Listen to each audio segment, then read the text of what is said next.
ജയിലിനകത്ത് ഇന്നലെ നടന്ന സംഭവങ്ങളുടെ അടിസ്ഥാനത്തിൽ ഗോവിന്ദച്ചാമിയുടെ മൊഴി പ്രധാനമായിട്ടുള്ളത് ജയിലിൽ സുലഭമായിട്ട് ലഹരി കിട്ടുന്നു എന്നാണ്. അപ്പോൾ നേരത്തെ കോൺഗ്രസ് ഇതൊക്കെ ആരോപിച്ചതാണ്. അപ്പം എന്നിട്ടും അന്വേഷണങ്ങളൊന്നും നടക്കുന്നില്ല. ലഹരി കിട്ടാത്ത സ്ഥലം എവിടെയാ? UP സ്കൂളിൽ ലഹരിയുണ്ട്, I സ്കൂളിൽ ലഹരിയുണ്ട്, കോളേജിൽ ലഹരിയുണ്ട്, ഫാക്ടറിയിൽ ലഹരിയുണ്ട്, സർക്കാർ ഓഫീസിൽ ലഹരിയുണ്ട്, എല്ലാവിടെയും ലഹരിയുണ്ട്. അത് നിയന്ത്രിക്കാനുള്ള കഴിവും പ്രാപ്തിയും ഇന്ന് സംസ്ഥാനം ഭരിക്കുന്ന സർക്കാരിനില്ല എന്ന് ഓരോ ദിവസത്തെ വാർത്ത നമ്മളെല്ലാം ബോധ്യപ്പെടുത്തിക്കൊണ്ടിരിക്കുകയാണ്. അതുകൊണ്ട് അദ്ദേഹം പറഞ്ഞത് ശരിയാണ്. എന്ത് പറഞ്ഞാലും ഇതൊക്കെ യാഥാർത്ഥ്യമാണ്. കൊച്ചു മക്കൾക്കാണ് ഈ സാധനം കൊണ്ടുപോകുന്നത്. 5-ാം ക്ലാസ് പഠിക്കുന്ന കുട്ടികൾ പോലും ഇതൊന്ന് കഴിക്കുന്നിടത്ത് എത്തിയിരിക്കുന്നു നമ്മുടെ നാട്. ഇവിടെ ആരുണ്ട് ചോദിക്കാൻ? നാഥനുണ്ടോ? ജയിലിൽ സുലഭമാണ്.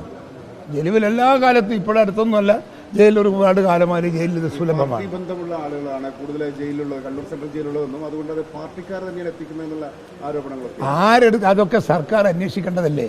നമ്മൾ തൂകിച്ച് പറയുന്ന കാര്യമാണോ? സർക്കാർ അന്വേഷിക്കണം. സർക്കാർ അതിന് മെഷീനറി ഉണ്ടല്ലോ, മെക്കാനിസം ഉണ്ടല്ലോ. അത് ഉപയോഗപ്പെടുത്തി തൻ്റെ ഇടത്തോടെ നട്ടലിലൂടെ ഇത് കാണാനും അതിന് ഉത്തരവാദപ്പെട്ടവരെ കണ്ടുപിടിക്കാനും ആരാണ് ഇതിൻ്റെ ബിഹൈൻഡ് ദ സീൻ അതൊക്കെ കണ്ടുപിടിക്കേണ്ട ഉത്തരവാദിത്വം ഈ സർക്കാരിനില്ലേ? സർക്കാർ നിരന്തരമായ സിസ്റ്റത്തിന്റെ വീഴ്ചയാണ്. ആരോഗ്യ വകുപ്പിലെ വീഴ്ച, ജയിൽ വകുപ്പിലെ വീഴ്ച, വീഴ്ചകളുടെ ഒരു പരമ്പരയാണ് വരുന്നത്. വിദ്യാഭ്യാസ വകുപ്പിലെ വീഴ്ചകൾ, അതൊക്കെ സർക്കാരിൻ്റെ ഒരു വലിയ പരാജയമല്ലേ? ആ പരാജയത്തിന് അവരല്ലേ മറുപടി പറയണ്ടേ? ഞങ്ങളിതിന് മറുപടി പറയണം. ഞങ്ങൾക്കിതറിയാം.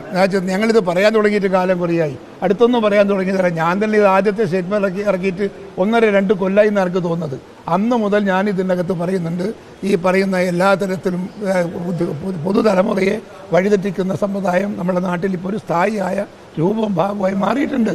അത് നിർത്തേണ്ടത് സർക്കാരിനത് കഴിയില്ലെങ്കിൽ സർക്കാരത് പറയണം പച്ചയിൽ, ഞങ്ങൾക്കത് സാധിക്കില്ല, മറ്റേതെങ്കിലും ഏജൻസി അന്വേഷിക്കട്ടെ എന്ന് പറയണം, അല്ലേ അന്വേഷിക്കാൻ ആക്കണം. അതിന് പോലും ഇല്ലല്ലോ. ഇത് എവിടെ നിന്നാണ് വരുന്നതെന്ന് അന്വേഷിക്കാൻ പറ്റുന്ന ഒരു നല്ല ഏജൻസി ഏൽപ്പിക്കാൻ ഇതുവരെ സാധിച്ചോ? ഗവൺമെന്റിന് സാധിച്ചോ? ജയിലിൽ ഇതൊക്കെ പണ്ടേ ഉള്ളതാണ്. ഞങ്ങളൊക്കെ ജയിലിൽ പണ്ട് പോയവരാ. അതുകൊണ്ട് ഞങ്ങൾ കഞ്ചാവ് അടിച്ചു എന്നല്ല അതിൻ്റെ അർത്ഥം. തടവ് പുള്ളികൾക്ക് ജയിലിൽ തന്നെയുള്ള ഉദ്യോഗസ്ഥന്മാർ അനുകൂലമായ സാഹചര്യം സൃഷ്ടിക്കുന്നു. ഈ സാധനങ്ങളൊക്കെ എത്തിക്കാൻ തന്നെ മധ്യവർത്തി ജയിൽ ജീവനക്കാർ തന്നെയാണ്. അതിലൊരു ഉപദേശക സമിതി,